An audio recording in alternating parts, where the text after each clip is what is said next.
성경 기록들로 비교하기 이제 마지막 시간입니다. 세 번째 시간이고요. 역시 우리가 이미 알고 있고 이미 공부했고 이미 믿고 있는 그 교리들이 어떻게 해서 정립되었는지 이제 과정을 하나하나 추적해가는 그런 시간을 가져보도록 하겠습니다. 그래서 그냥 당연히 목사님이 그렇게 설명했으니까 또 우리 모두 그렇게 믿으니까 그것이 진리다. 그것이 아니라 우리 믿음의 이 근간은 성경 기록들이 됩니다. 하나님의 말씀이 최종 권위가 되고 그것을 통해서 우리가 믿음을 얻게 된다는 것이죠. 그래서 성경 기록들대로 성경 기록들을 서로 비교하면서 교리가 정립되는 것이고 그것을 바탕으로 믿음도 성장한다는 것. 이것을 이제 이 3시간에 걸쳐서 공부하는 과정을 통해서 여러분들 안에 확립되기를 바라는 그런 마음으로 하고 있습니다. 자, 먼저 환란전 휴거 교리인데요. 이것도 이제 성경 기록들로 확인하는 방식으로 공부를 하겠습니다. 어떻게 해서 이 교리가 정립되었는지, 그렇죠? 우리가 이제 삼위일체 교리에 대해서도 공부를 했었지 않습니까? 그렇죠? 어떻게 해서 그 교리가 정립되었는지 이제 추적해가면서 봤는데, 사실 이 환란전 휴거 교리가 삼위일체 교리를 뒷받침하는 구절들보다 훨씬 많습니다. 실제로 성경 기록들을 보시면요.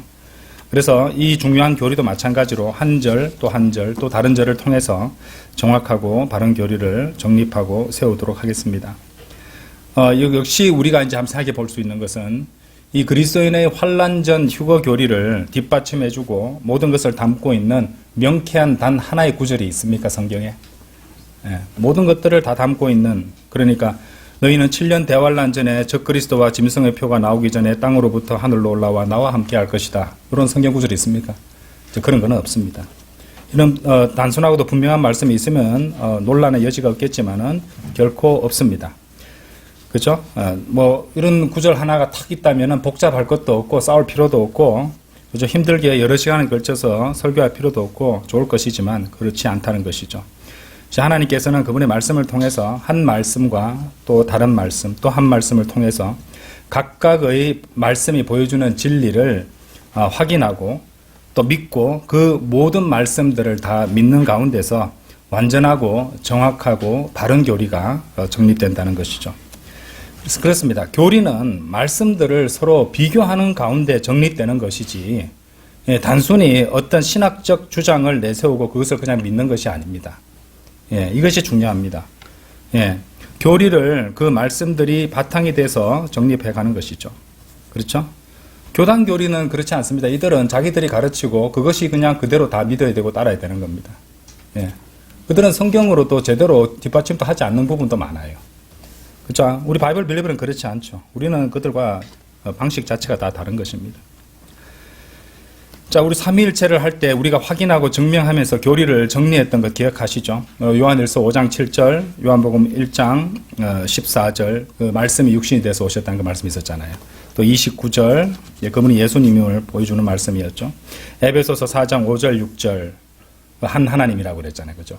이런 세 부분을 통해서 우리는 각각의 새 이제 아이디어를 얻을 수 있었고, 그 새 아이디어를 가지고 아버지와 말씀과 성령님이 하나시고, 말씀은 곧 예수 그리스도시며 하나님은 한 하나님이시라는 진리, 이런 것들을 갖다가 확인했고 그것들을 다 종합해서 수학식처럼 1 더하기 1 더하기 1 해서 이제 각각의 성경 기록들을 이제 이해하고 믿는 가운데 종합해서 3이라는 결론을 도출했던 것이죠.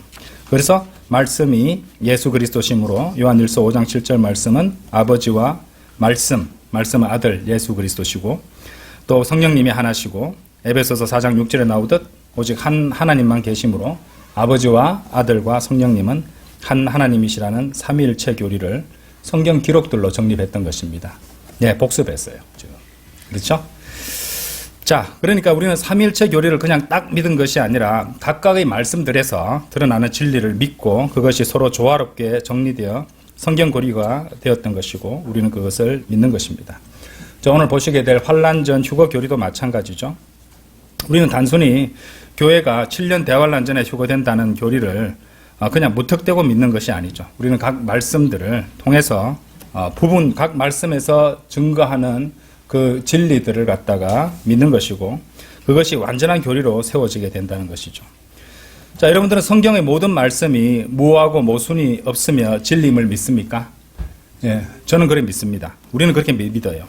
먼저 교회 환란 전 휴거에 대한 가장 분명한 구절로부터 시작하도록 하겠습니다. 여러분도 잘 아시는 데살로니가 전서 4장으로 가겠습니다. 데살로니가 전서.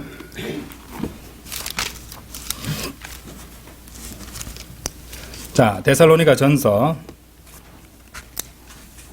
4장 16절이에요.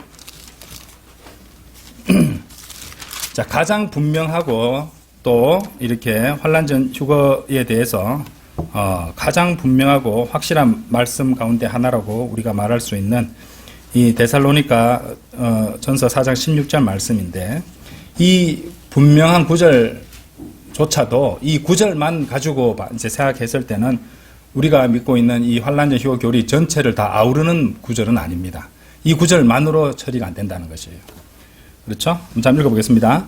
이는 주께서 환호와 천사장의 음성과 하나님의 나팔 소리와 함께 하늘로부터 친히 내려오실 것이기 때문이라. 그리하면 그리스도 안에서 죽은 자들이 먼저 살아나리라. 자, 그러면 우리가 그러니까 갖고 있는 이제 성경 지식을 잠시 한쪽으로 치워놓고 이 말씀만 집중해서 이 말씀에서 이제 드러나고 있는 진리를 하나하나씩 추적해가는, 그러니까 지금 처음부터 다시 돌아가서 돌다리로 두드려 가듯이 그렇게 확인을 하겠습니다. 자, 이 말씀에서 어느 날 주님께서 하늘로부터 오셔서 엄청나게 큰 소리가 나게 하실 것입니다. 믿습니까? 예, 우리 믿습니다. 이제 그 구절 보세요. 그 구절에 기반해서 부분적인 교리들에 동의할지 안 할지를 우리 판단해 보셔야 됩니다. 하나님 말씀을 읽고 우리는 판단하셔야 돼요. 그렇죠? 예. 제가 설교를 하거나 또는 강의를 할 때 여러분들은 아무 생각 없이 안 들으십니다.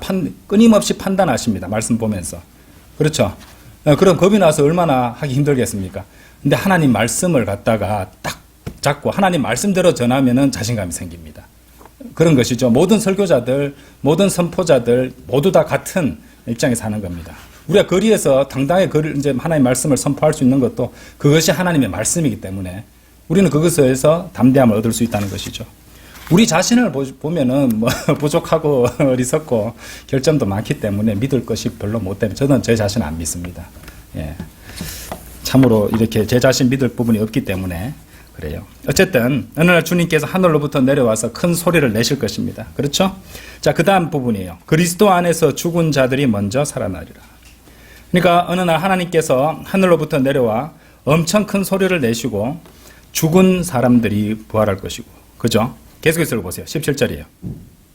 그 다음에 살아서 남아있는 우리도 구름들 속으로 그들과 함께 붙들려 올라가 공중에서 주를 만나리라. 그리하여 우리가 언제나 주와 함께 있으리라. 자, 살아서 남아있는 우리들이 하나님께서 우리를 끌어올리셔서 우리를 그분과 함께 있게 하시려고 우리를 하늘로 이렇게 데려 올라가신다는 것입니다. 그렇죠? 그러면 이 단계에서 우리는 어느 날 휴거가 있을 것이라는데 동의할 수 있습니다. 그렇죠? 그것을 믿을 수 있습니다. 저는 아직 환란 전 휴거에 대해서는 아직 말씀도 안 드렸어요. 어느 날 주님께서 오셔서 큰 소리를 내시고 죽은 자들이 먼저 부활하고 그다음에 살아있는 우리들도 주님께서 끌어올리실 것이다. 이것이 이 말씀이 보여주는 진리입니다. 그렇죠? 자, 여러분 여기까지 동의하십니까? 예, 믿으시죠? 예, 좋습니다. 그러면은 이제 아주 분명한 사실이고 진리라는 것을 우리는 확인했습니다. 자, 그렇다면 환란 전 휴거 교리는 어디서 나오는 것일까요? 그 교리를 찾기 위해서 우리는 이제 성경 두 부분을 비교하면서 봐야 되는데, 누가복음 21장과 마태복음 24장을 비교할 것입니다. 마태복음 24장을 먼저 펼쳐보도록 하겠습니다. 마태복음 24장.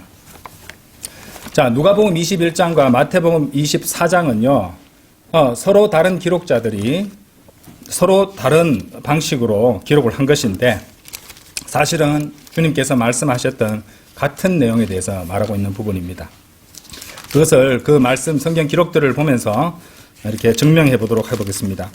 먼저 마태복음 24장 3절 보세요. 3절입니다.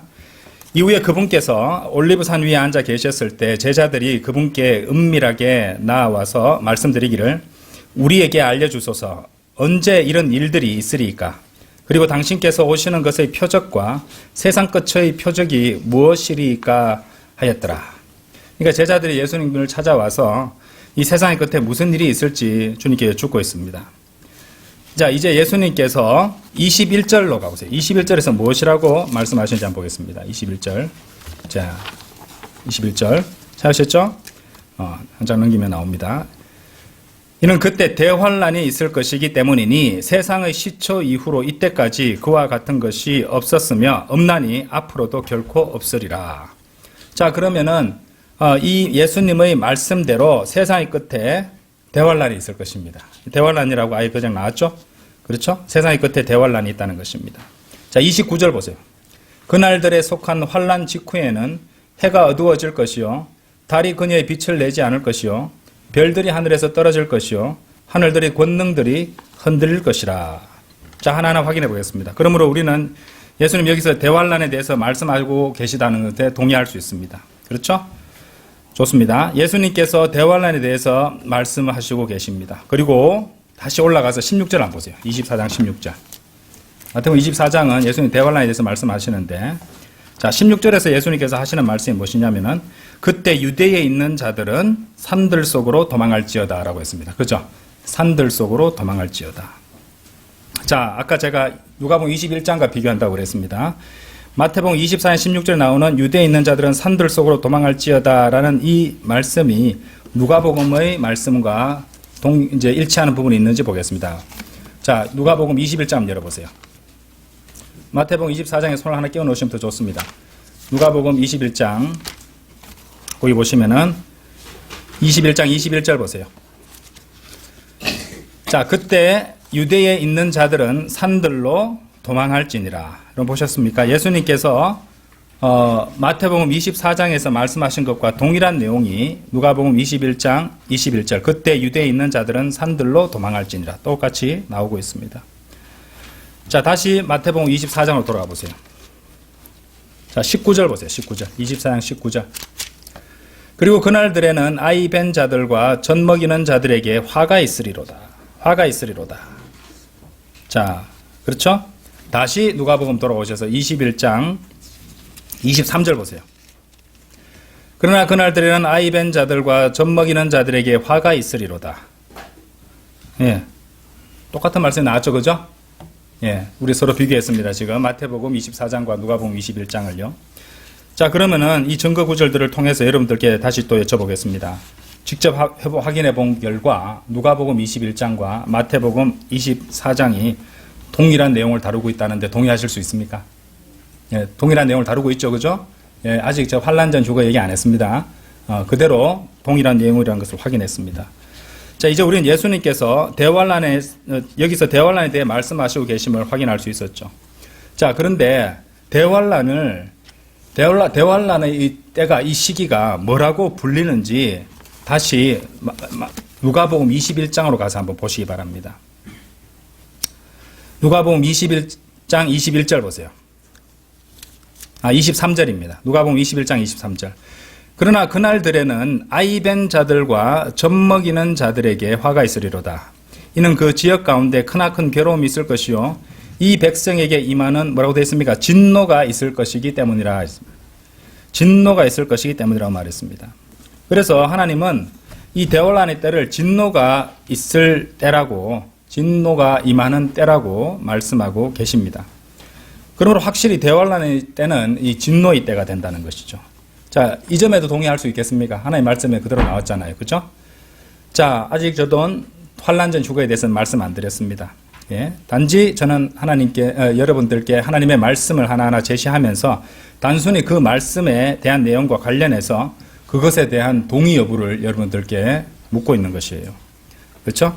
자, 그래서 여기서 대환란의 시간표는 하나님의 진노의 시간표라는데 우리는 동의할 수 있을 것입니다.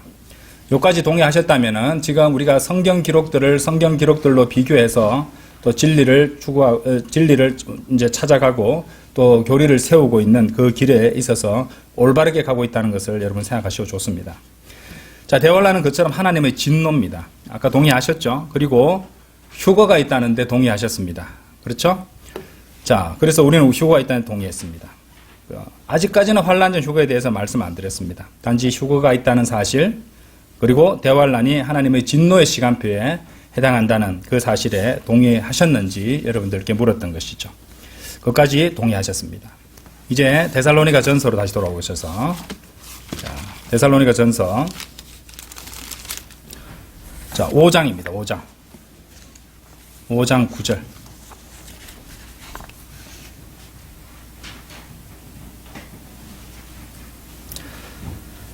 자, 이 정도 이렇게 공부하셨으면 여러분 깨닫게 되셨을 것이에요. 성경을 공부하는 일에 있어서, 예? 성경 기록들로 비교하는 것이 얼마나 중요한 일인지 아셨을 것입니다. 왜냐하면은 우리가 믿고 있는 이런 이 중요 교리들을 한 절에서 다 담고 있는 경우가 많지 않거든요. 예. 그렇기 때문에 우리는 이 방법이 얼마나 중요한지 잘 아셔야 된다는 것이죠. 그리고 이 성경 기록들과 비교해서 하는 것이 진리를 확인하고 교리를 세우기 위한 가장 중요하고도 기본적인 방법이라는 것을 아셔야 됩니다. 데살로니가전서 5장 펼치셨죠? 9절 보세요. 9절.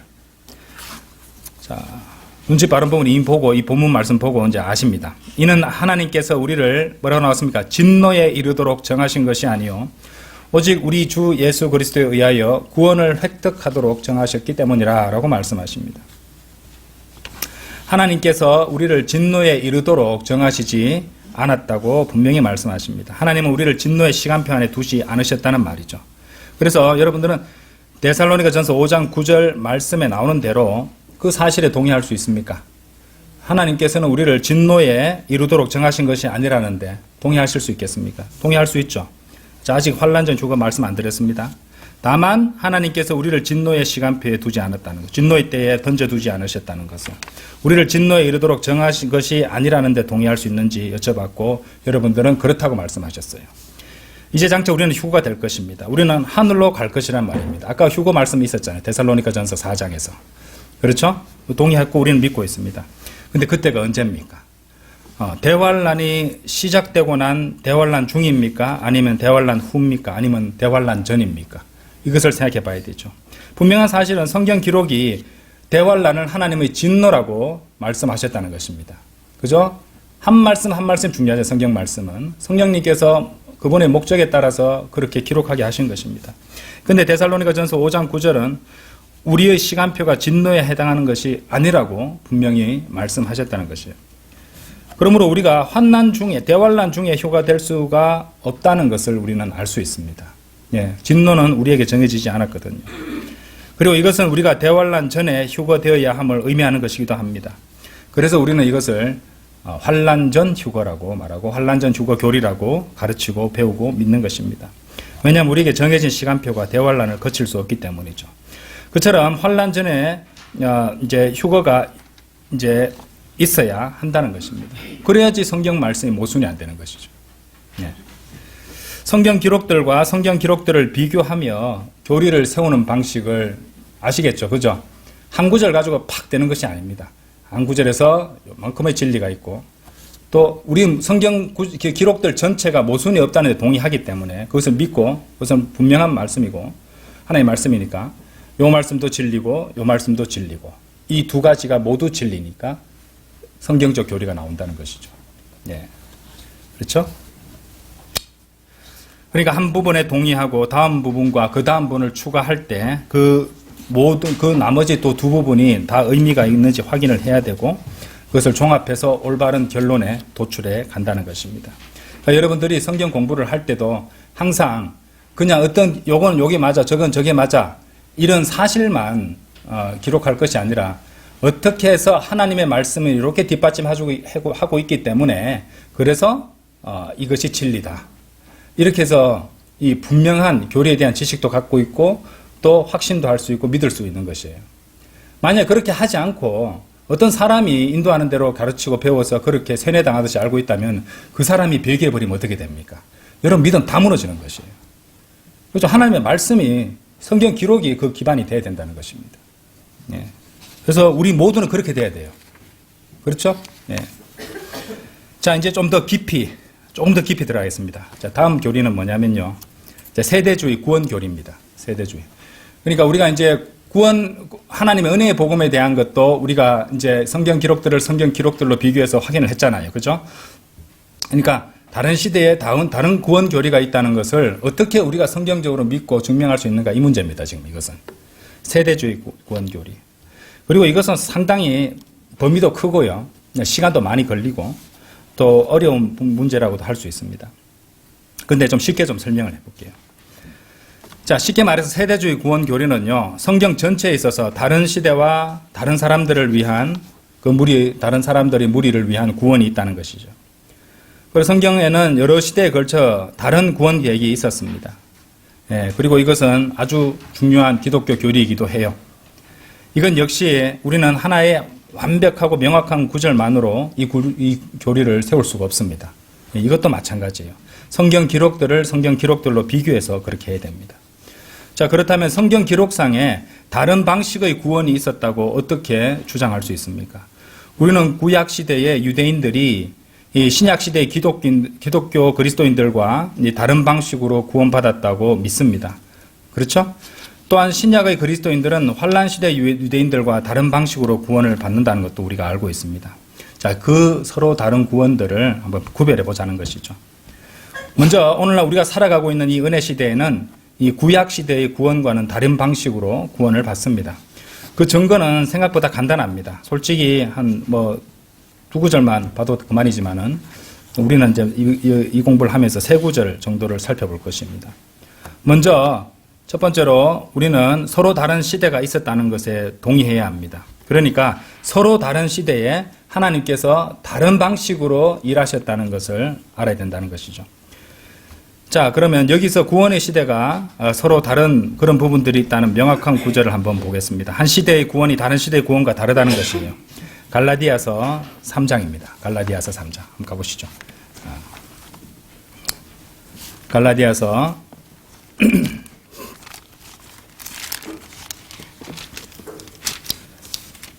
솔직히 지금 보려고 하시는 이 구절만 봐도 다 설명이 이렇게 세대주의적 구원을 믿을 수 있는데 많은 사람들이 전통적으로 배워온 것과 모순되기 때문에 받아들이거나 이해하는 걸 어려워하는 사람들이 많습니다. 우리는 너무도 쉬운 부분이지만은 교회를 다니는 분들은 참으로 믿기도 어렵고 받아들이기 힘든 부분들이 많다는 것이죠. 제가 이제 계속 강조해서 말씀드리지만은 그리스도인은 전통이나 다수의 의견을 무턱대고 따를 수 없다는 것이죠. 예, 항상 성경 기록이 최종 권위가 되어야 된다는 것입니다. 그리고 이제부터는 가장 명확한 구절을 먼저 보여드리고 하나씩 쌓아가면서 확실히 증명하도록 하겠습니다. 먼저 갈라디아서 3장 22절입니다. 갈라디아 3장 22절. 그러나 성경 기록은 모두를 죄 아래 가두어 두었으니 예수 그리스도의 믿음으로 말미암아 약속이 믿는 자들에게 주어지게 하려 함이라. 성경 기록은 모두를 죄 아래 가두어 놓았으니 예수 그리스도의 믿음으로 말미암은 약속이 믿는 자들에게 주어지게 하려 함이라. 자, 이 구절이 믿음으로 말미암은 구원을 말하고 있다는 동의할 수 있겠습니까? 말씀 그대로 그렇게 말씀하고 있잖아요. 믿음으로 말미암은 약속이 믿는 자들에게 주어지게 하려 함이라고 말씀하고 있습니다. 예수 그리스도의 믿음에 대해서 이야기하고 있죠. 자, 우리는 예수 그리스도의 믿음을 가졌습니다. 자, 23절 보세요. 23절. 그러나 믿음이 오기 전에 우리는 율법 아래 붙들려 있었으며 후에 계시될 믿음에 이를 때까지 갇혀 있었느니라. 믿음이 오기 전에 우리는 율법 아래 붙들려 있었으며 후에 계시될 믿음에 이를 때까지 갇혀 있었느니라.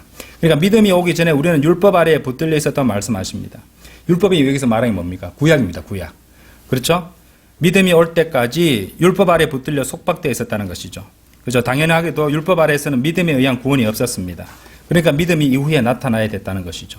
이 구절은 모세 율법 시대에는 믿음에 의한 구원이 작동할 수 없었고 이후에야 가능하다는 것을 보여주는 말씀입니다. 그렇죠? 예. 이 갈라디아서 3장 22절, 23절은 매우 분명하고 명확한 구절입니다. 그렇죠? 우리 이 표준 킹제임스 성경의 번역대로 읽었을 때 전혀 어려운 게 없습니다. 그렇죠? 그리고 이 말씀 굉장히 중요한 말씀입니다. 자, 그러나 어떤 사람의 경우 자신이 잘하면서 믿었던 것 때문에 어려워할 수 있습니다. 그리고 사실 이것은 한 인간의 믿음이 이 하나님의 말씀들에 의해서 시험받고 있는 것과도 같습니다. 예, 이 말이 무슨 말이냐? 우리가 점점 더 심오한 교리로 들어가면서 하나님께서는 성경 기록들을 이미 기록해 주셨잖아요. 그죠? 이 성경 기록들에 대한 그 사람의 반응을 보신다는 것입니다. 그 사람이 성경 기록에 어떤 반응을 하는가를 갖다 보시고 그 사람을 시험하신다는 것이죠. 그리고 그 사람의 마음을 다 드러내신다는 겁니다. 그렇죠? 이제 하나님의 책을 더 믿는 것인지 아니면 자신이 선호하는 기독교적 신념을 더 믿을 것인지 이것을 시험하시는 것이에요. 하나님이 기록된 말씀을 제시해도 그것을 안 믿고 거부하는 사람들도 있습니다. 아니고 자기 나름대로 바꿔서 믿는 사람들도 많아요. 그렇게 가르치는 자들도 많고요. 자, 하나님의 책을 더 믿을 것인가 아니면 내가 마음에 들고 내가 선호하는 기독교 신념을 더 믿을 것인가, 참으로 중요한 문제라고 할 수 있죠. 그렇죠? 어쨌든 우리 바이블 빌리버들은 이 갈라디아서 3장 22절 23절을 전혀 어렵지 않고 분명히 받아들일 수 있습니다. 근데 성경을 왜곡하는 자들이 있어요. 특히 이 23절을 가지고요. 지금 제가 그 사람 실명을 밝히지는 않겠습니다. 근데 말만 하면 다 아는 사람이에요. 이 엔터테인먼트 업계에서 큰 손입니다. 엄청난 부자고요. 영향력도 많습니다. 근데 그 사람이 갑자기 성경을 가르친다고 하면서 인터넷상에 엄청나게 자료들이나 쇼츠가 넘쳐나고 있습니다. 이 사람이 갈라디아서 3장 23절을 가지고 어떻게 설명하냐면요. 믿음이 와야 된다고. 믿음이 와야 된다고. 믿겨져야 된다고. 그런 자신의 주장을 증명하기 위해서 사용하는 것을 봤습니다. 이거는 그 시대를 말하는 거거든요. 세대주의 그 시대를 말하는 건데 이 사람 그걸 자기한테 자기가 믿는 신념을 뒷받침하기 위해서 그 땡겨서 왜곡시키고 있는 것이에요. 예. 오늘날 많은 책들과 많은 강의들이 넘치기 때문에 지혜와 지식은 넘쳐납니다. 뭐가 문제인지 아세요, 여러분들? 명철입니다. 자, 잠언 2장 한번 열어보세요. 많은 사람들이요, 그럴듯 하니까 속고 따라갑니다. 자, 잠언 2장. 잠언 2장.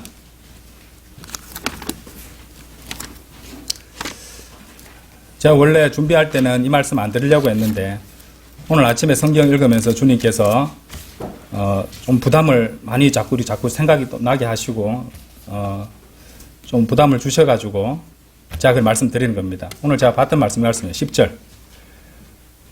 지혜가 너의 마음속으로 들어가고 지식이 너의 혼에 기쁨을 줄 때 분별이 너를 보호할 것이요 명철이 너를 지키리라. 명철이 있죠? 자, 여기 보시면은 지혜도 나오고 지식도 나왔습니다. 그죠? 그 밑에 뭐가 나옵니까? 명철이 나옵니다. 명철. 그렇죠? 명철이 너를 지키리라. 이는 악인의 길과, 잘 보세요. 왜곡된 것들을 말하는 사람으로부터 너를 구출하려 함이라. 성경 기록들과 성경 기록들로 비교해서 하나님께서 하시고자 하는 말씀, 하나님께서 뜻하시는 바를 그대로 전하는 것이 바른 방법입니다. 성경 기록들로 비교해서 하는 것이. 나는 이것이 맞다고 한 구절에서 깨달았어. 여기에 맞춰서 그것을 뒷받침하는 것을 찾아내서 갖다 붙이는 것은 성경을 왜곡하는 겁니다. 그럼 그렇게 왜곡하는 자들의 문제가 무엇이냐? 명철이 없다는 것이에요. 자, 지식은요, 이 사실인 것을 갖다 아는 것이에요. 사실인 것들, 팩트들을 아는 겁니다. 이게 지식입니다. 그리고 그 지식을 갖다가 이제 사용하는 법을 아는 것이 지혜입니다. 근데 이 세상에도 지식과 지혜는 넘쳐납니다. 그렇죠? 물론 이 잠언 말씀 보시면은, 하나님께서 주시는 그런 지혜들을 우리가 볼 수 있잖아요. 6절에 보시면 주께서 지혜를 주시며, 그렇죠? 그리고 5절에도 보시면 주를 두려워하는 것을 이해할 것이요 하나님의 지식을 발견할, 하나님의 지식이 있다는 겁니다. 근데 세상에도 학자들과 교수들 많은 지식을 갖고 있습니다. 그리고 이 사람들 지혜도 갖고 있어요. 근데 주께서 주시는 지혜가 아닌 다른 지혜들을 갖고 있습니다. 하나님께서 주시는 지혜가 아니란 말입니다. 근데 명철이 뭔지 아십니까? 명철은 그것들이 주님과 무슨 관계인가를 아는 것이에요. 예? 하나님께서 원하시는 것이고 하나님의 뜻에 부합하는 것인지를 무조건 늘 연결하고 해야 되는데, 만약에 이 명철이 없으면 어떻게 되냐면요, 이거 굉장히 위험한 사람이 됩니다. 왜냐면요, 오늘날에도 제가 말씀드렸잖아요. 이 향상된 지식이라든지 피터 러크만 목사님의 주석서라든지 우리가 배우고 있는 바이블 빌리버 교리는 상당한 사람들이 많이 알고 있습니다, 지금. 목사들도 숨겨놓고 혼자 보면서 그거 가지고 자기한테 맞춰서 설교한 사람들도 있습니다. 지혜와 지식이 넘쳐난다니까요. 뭐가 빠있습니까? 명철. 예. 명철이 없으면 무너지는 겁니다. 우리가 저 이전에 몸담았던 그 성경과 그 교회도요, 제가 결론 내린 바는 그겁니다. 그들은 명철을 갖다가 버렸어요. 명철이 없었어요. 그러니까 그런 짓을 했던 것이에요. 예. 자기 멋대로 만들고 고쳐버리고 또 속이기 위해서, 그리고 잘못된 걸 알면서도 자기들이 쌓아 올린 그 사역이라는 탑을 무너뜨리지 않기 위해서 거부했던 것이잖아요. 그죠? 명철이 없었던 것입니다. 명철이 없으면 그래 되는 것이에요. 아무리 성경 말씀하고 강의를 잘한다 할지라도 명철이 없는 사람은 그렇게 성경을 왜곡할 수밖에 없습니다. 그렇죠? 예. 그 사람은요, 또 뭘 말하는지 아십니까? 자신은 마귀가 성경을 변개하고 이런 건 안 믿는다고. 나는 다 성경 좋은 말씀인데, 난 영어 킹제임 성경도 보고, 흠정역이라는 것도 보고, 한글 킹제임 성경도 보는데, 우리 표준 킹제임 성경 얘기 안 하대요.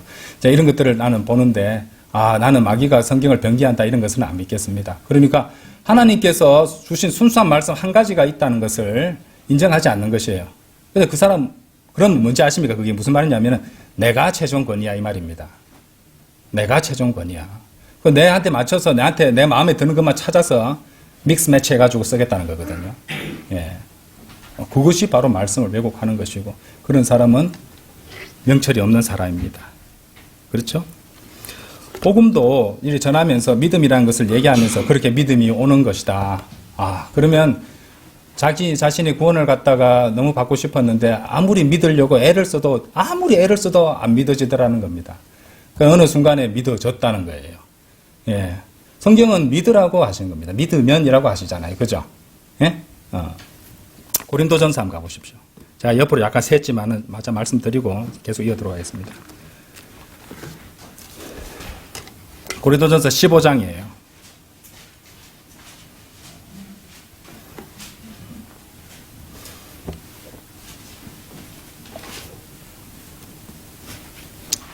만일 2절입니다. 만일 내가 너에게 선포한 것을 너희가 기억하고 있고 헛되이 믿은 것이 아니라면, 헛되이 믿겨진 것이 아니죠. 믿은 것이 아니라면, 그렇죠?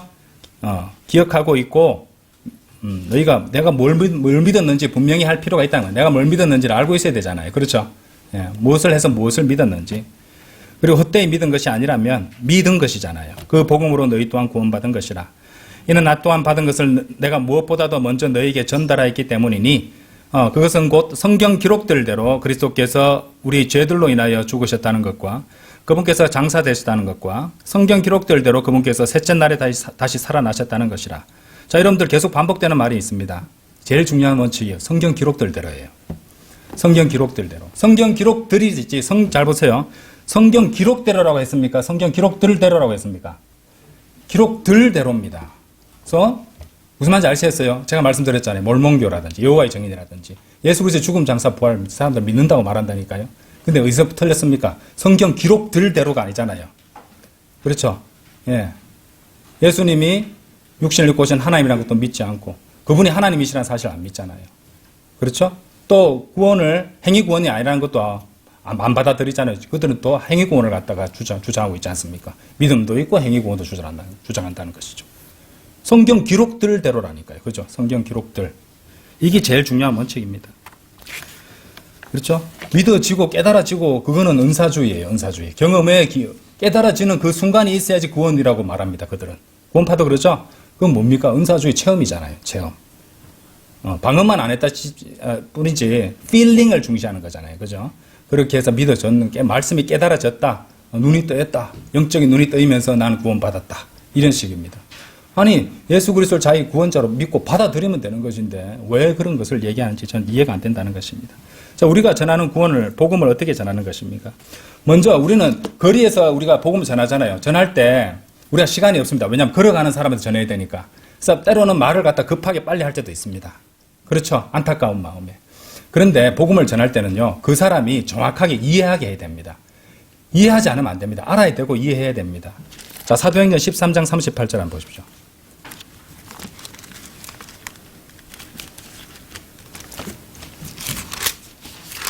사도행전 13장 38절.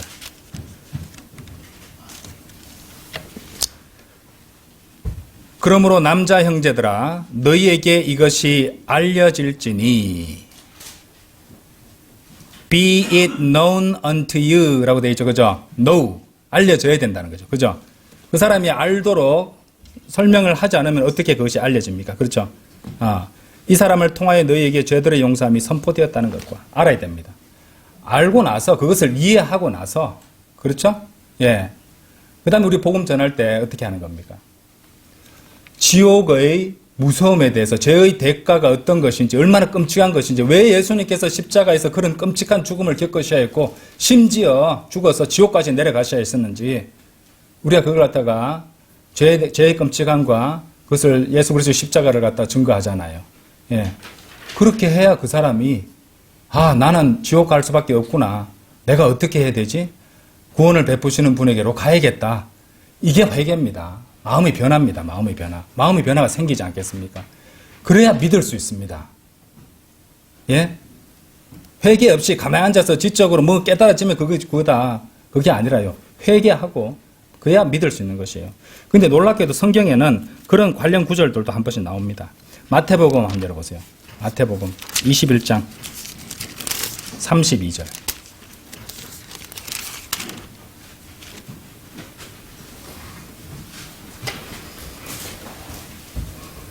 이는 요한이 의의 길로 너희에게 왔는데 너희는 그를 믿지 아니하였으나 믿는 얘기하고 있죠. 세리들과 창녀들은 그를 믿었기 때문이라. 그리고 곧 너희가 그것을 보았을 때 그 후에도 너희는 그를 믿으려고 회개하지 않았느니라.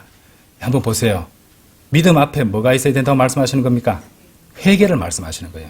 믿으려고 회개하지 않았느니라. 그래서 우리는 죄의 심각성에 대해서 같이 복음을 전할 때 선포하는 겁니다. 우리 경주에 있는 어떤 교회에서 만든 전도제를 갖다 우리 받아 읽어봤는데요. 지옥에 쏙 빠졌습니다. 죄의 심각성과 끔찍성이 뚝 따였습니다. 그가 하는 말이 죄인데 죄 때문에 하나님의 사랑을 받을 수 없게 되었어요. 이제 하나님 사랑을 받아야 되니까 예수님 믿어요. 이런 식입니다. 그거 아니잖아요. 회개하겠습니까? 난 나대로 잘 살고 있는데 사랑 더 준다 하니까 받아주지 뭐. 이거잖아요. 그게 무슨 회개입니까?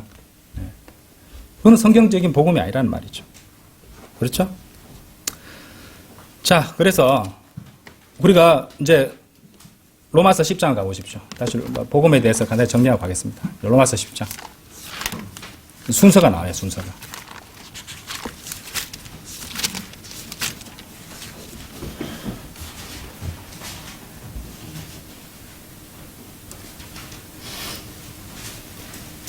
(13절) (14절) 이는 누구든지 주의 이름을 부를 자는 구원받을 것이기 때문이라 라고 했죠. 그죠? 자, 주의 이름을 부르는 것은 성경 전체를 읽어보시면 그게 기도하는 겁니다. 예? 기도하는 것이에요. 14절 순서가 나오죠. 그렇다면 그들이 믿지 아니한 분을 어떻게 그들이 부르겠느냐. 자, 그러면 뭡니까? 믿고 나서 기도한다는 말이죠. 믿고 나서 영접 기도하는 겁니다. 영접 기도함으로써 믿음이 완성되는 게 아니고요. 믿고 나서 영접 기도를 하는 겁니다. 시인하는 겁니다. 그렇죠? 예. 자, 계속 볼게요.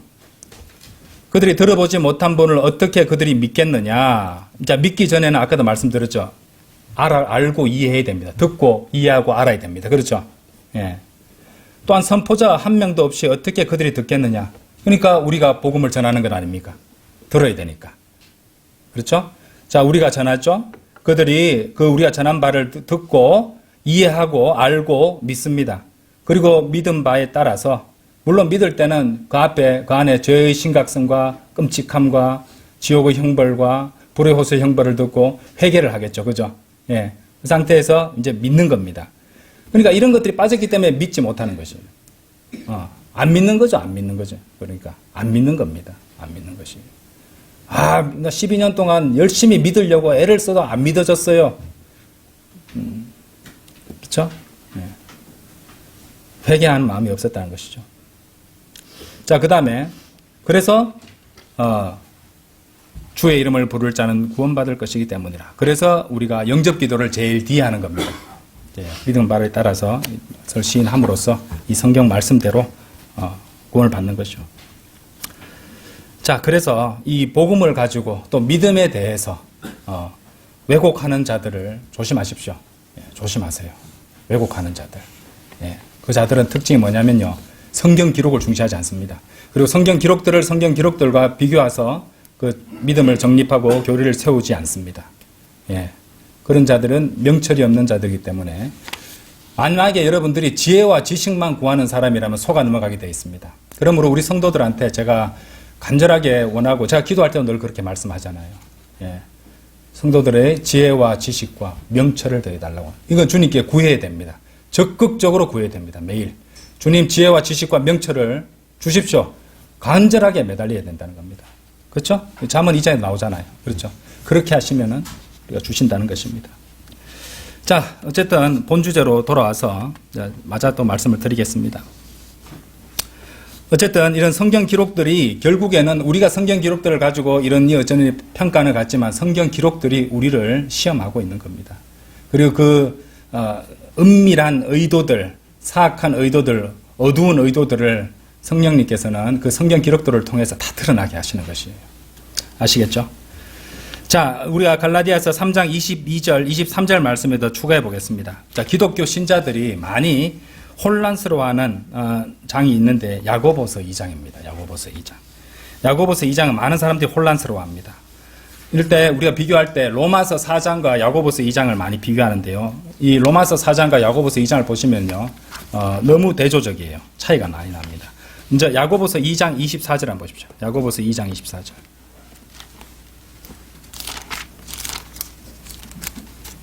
야고보서 2장 24절. 야고보서 2장 24절.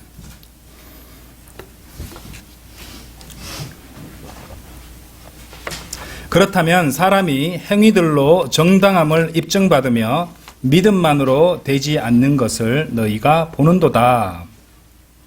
그렇다면 사람이 행위들로 정당함을 입증받으며 믿음만으로 되지 않는 것을 너희가 보는도다. 그러니까 야고보에 따르면은 여러분들은 믿음만이 아닌 믿음과 행위로 구원을 받는 겁니다. 그렇죠? 예, 그래서 그는 여러분의 행위들로 정당함을 입증받는다고 이렇게 기록해 놓은 것이에요.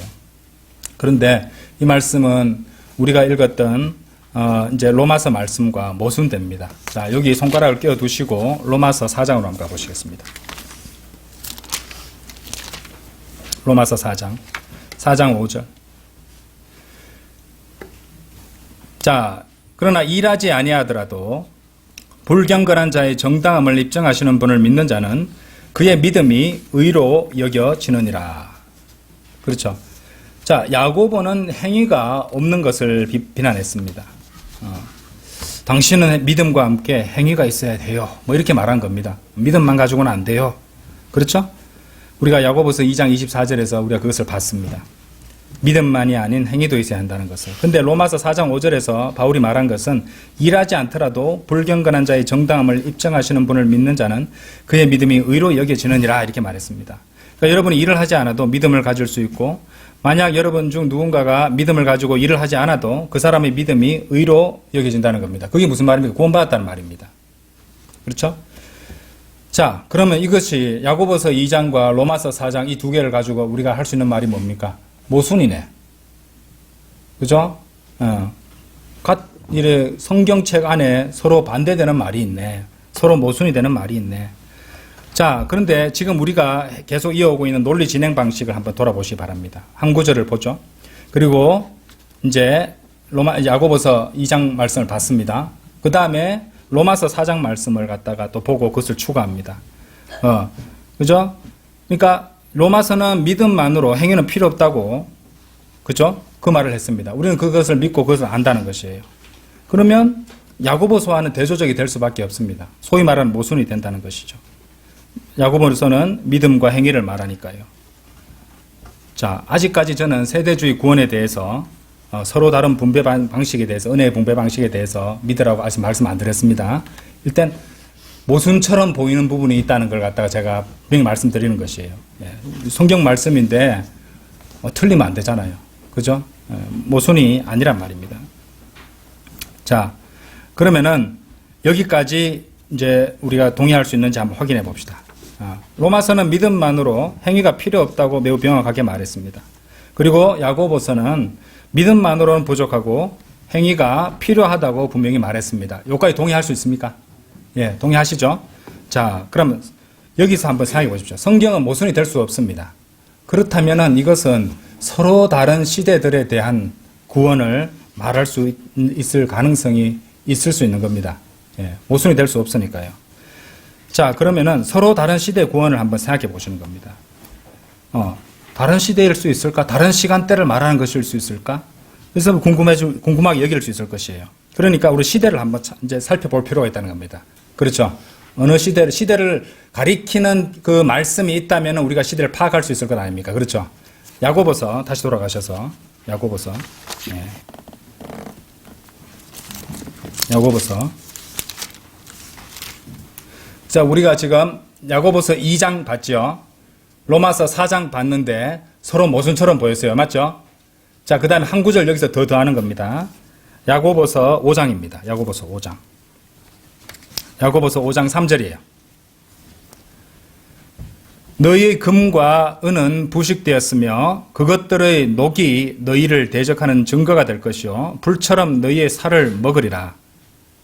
그 다음에 잘 보세요. 너희는 마지막 날들을 위한 재물을 한데 쌓았도다. 마지막 날들이라는 표현이 나왔습니다. 그렇죠? 야고보서 5장 3절에서는 마지막 날들이 나왔어요. 마지막 날들, 바로 대환란입니다. 대환란. 자, 요한계시록 보겠습니다. 요한계시록 14장입니다. 요한계시록 14장입니다. 여러분들은 요한계시록이 대환란에 대한 그 시간표에 해당하는 기록들을 담고 있다는데 동의하시죠? 대환란 맞죠? 요한계시록 14장. 그리고 요한계시록이 무엇이라고 말씀하시는지 보시겠습니다. 요한계시록 14장 12절. 여기에 성도들의 인내가 있으며 여기에 하나님의 명령들과 예수님의 믿음을 지키는 자들이 있느니라. 다시. 성도들의 인내가 있으며 여기에 하나님의 명령들과 예수님의 믿음을 지키는 하나님의 명령들 그리고 예수님의 믿음 두 가지가 나오네요. 그것을 지키는 자들이 있느니라. 믿음을 지키는 자들이 있느니라. 앞서 야고보는 말했는데 믿음만이 아닌 행위도 필요하다고 그랬습니다. 자, 야고보가 이전에 그 말을 했지만 지금 이거 요한계시록에서 환란 상황인데 요한계시록에서 대환란이잖아요. 요한계시록이 지금 했던 말은 하나님의 명령들과 예수님의 믿음을 지키는 자들이라고 말했습니다. 그렇죠? 그러니까 요한계시록이 야고보서와 이렇게 일치하는 부분이 보이고 있다는 말입니다. 요한계시록의 대환란에서 믿음과 행위가 필요하다고 말씀하신다는 것이죠. 그대로 나오잖아요. 그처럼 대환란에서는 믿음과 행위가 필요하다는 것입니다. 그렇죠? 자, 갈라디아서 3장과 로마서 4장에서 바울이 우리에게 말한 것은 무엇입니까? 구원을 위한 조건에 행위는 없다는 것이었어요. 로마서 4장, 그 다음에 갈라디아서 3장이었습니다. 구원받기 위해서 우리는 단지 믿기만 하면 되는 것이었어요. 그러나 왜 야고보가 믿음과 행위를 말했던 것입니까? 거기 한 가지 더 추가해 보는 것이죠. 믿음과 행위, 그리고 대환란입니다. 그리고 종합해 보면은 우리가 어떻게 시대별로 다른 세대주의 구원의 교리를 정립할 수 있었는지 확인할 수 있습니다. 자, 우리는 구원의 서로 다른 이 시대가 있다고 믿습니다. 여러분 가운데 세대주의를 모른다 해도 이미 서로 다른 시대에 서로 다른 방식의 구원을 믿고 있다면 그 사람은 이미 세대주의 구원 방식의 구원에 동의하고 있는 겁니다. 가능합니다. 세대주의로 바르게 나누면 문제가 생기잖아요. 근데 이것을 갖다가 같은 시대, 그리고 전체를 어떻게 모두 다 아우르는 구원으로 본다면은 그 구절은 모순이 될 수밖에 없습니다. 네. 그래서 그 한 구절은 행위가 필요 없다고 말하고 너무 분명히 말했잖아요. 그죠? 그러나 일하지 아니하더라도 불경건한 자의 정당함을 입증하시는 분은 믿는 자는 그의 믿음이 의로 여겨지느니라. 그죠? 행위가 필요 없다고 말하는 구절이 있습니다. 그 구절은 단지 방금 읽었던 구절은 단지 믿으라고 말하고 있다는 것이죠. 행위는 필요 없습니다. 단지 믿음만으로 구원받는 것입니다. 하지만 야고보는 아니죠. 믿음만으로 안 된다면서 행위가 있어야 된다고 아까 야고보서 2장 24절에서 보셨어요. 성경은 모순이 없는 책입니다. 우리 그거 믿죠? 성경은 모순이 없는 책입니다. 그래서 하나님께서 모순처럼 보여 기록하신 것은 이유가 있습니다. 바르게 나눠서 공부하라는 겁니다. 그리고 모순이니까 바르게 나눠서 공부하되 성경 기록들로 비교하라는 겁니다. 예. 그래서 교리를 정립하라는 겁니다. 그렇죠? 이전에 살았던 수많은 주님의 종들이 그 일을 수행했던 것이고요. 우리는 그들의 공로를 갖다가 편하게 받아서 공부할 수 있는 또 귀한 은혜를 받고 있는 겁니다. 자, 여기 성경에 모순이 없는 책이니까 뭔가 다르게 적용할 수밖에 없다는 것입니다. 다른 시간대가 있는 것이구나. 그죠? 그 점으로 다시 한번 되돌아가 보겠습니다. 다른 시간대가 있을 수 있는가? 그래서 우리는 그 부분을 추구하는 것이에요. 자, 일단은 믿음만으로 받는 구원, 그 다음 믿음과 행위를 강조하는 부분. 모순이 아니네. 그럼 다른 시간대, 다른 시대가 있다는 것. 그래서 아까 마지막 날들을 봤고, 그 마지막 날들이 대환란이고, 대환란의 계시록 14장에서 믿음과 행위를 말하고 있네. 이런 것들이 다 연결되는 식으로 간다는 것입니다. 자, 요한계시록과 야고보는 대환란 때 구원의 믿음과 행위가 필요하다는 것을 보여주고 있어요. 이제 상식적으로 한번 생각해 보십시다. 왜 그렇습니까? 왜 행위가 필요합니까? 짐승의 표 666 시스템 아래에 있기 때문이죠. 적그리스도 하에서. 그렇죠? 만약 대환란 때의 성도가 구원을 위해서 예수 그리스도를 믿는다면 아무리 그렇게 믿는다고 해도 끝까지 절대로 666 짐승의 표는 받아서는 안 됩니다. 예. 그렇지 않으면 지옥에 떨어지는 것이에요. 그리고 적그리스도의 박해를 저항하는데 엄청난 노력이 필요합니다. 적그리스도의 박해는요, 그야말로 지옥만큼 고통스러울 것입니다. 그렇죠? 끔찍할 것이에요. 지옥보다 못하겠죠. 그래도 지상에 있는 동안은. 하지만 그것을 떠올릴 정도로 끔찍할 것입니다. 그리고 그 사람들은 예수 그리스도를 부인하지 않기 위해서, 그리고 적그리스도에게 저항하기 위해서 매우 열심히 행위를 해야 될 것입니다. 그러니까 행위가 필요한 것입니다. 그것이 행위가 아니고 뭐가 행위라는 말입니까? 자, 여러분이 만약 선한 사람으로 살고 주님을 위해서 주님의 일들을 하고 선한 일들을 하고 죄와 단절하려고 애를 쓴다면은 그것은 그리스도인에게 있어서는 행위죠. 우리가 행위를 왜 합니까? 우리는 구원받은 그리스도인이기에 그리스도인으로서 열심히 행하는 것입니다. 구원을 받기 위해서나 유지하기 위해서 행위하는 것이 아니고요.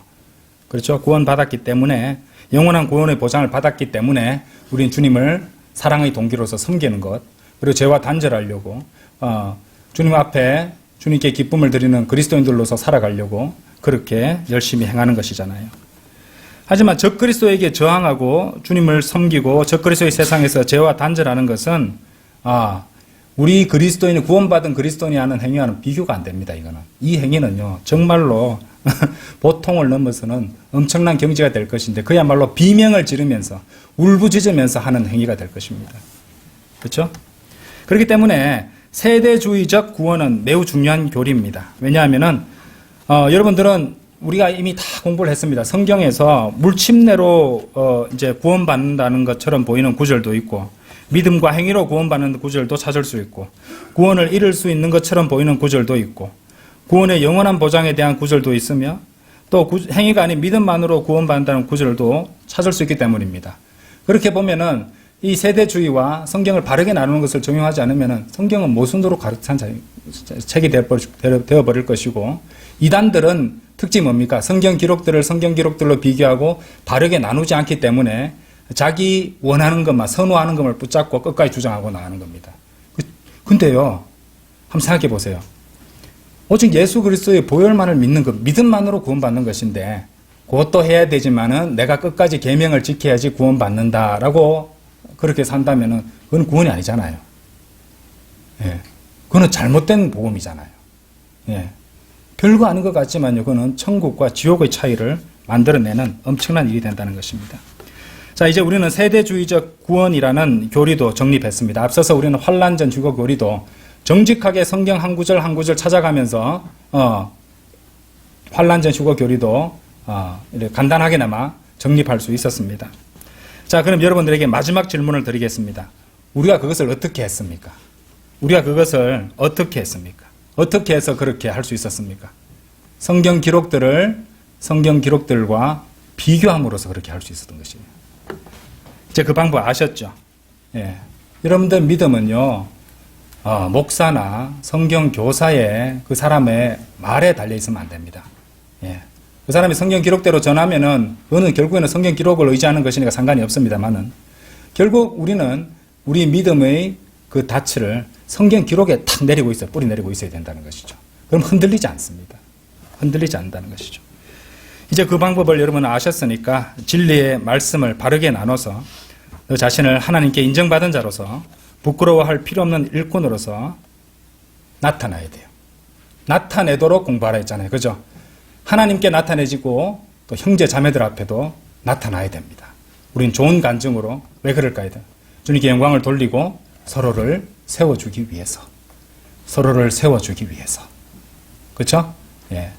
교제의 목적이 뭐라고 말씀드렸습니까? 서로를 세워주기 위해서.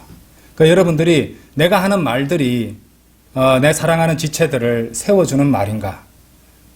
내가 조언을 주거나 충고를 주거나 어떤 말을 하거나 어떤 도움을 주더라도 이 모든 것들이 사랑하는 형제 자매를 세워주기 위해서 하는 것인가라고 한 번씩 자문을 하시면요. 여러분들의 일거수일투족 한마디 한마디가 다 바뀌게 됩니다. 그것이 하나님께서 원하시는 삶입니다. 그래서 우리는 부끄러워할 필요 없는 일꾼으로서 나타내도록 그렇죠? 그렇게 진리의 말씀을 바르게 나누어 공부를 하셔야 됩니다. 예, 수고하셨습니다. 다 같이 기도드리겠습니다.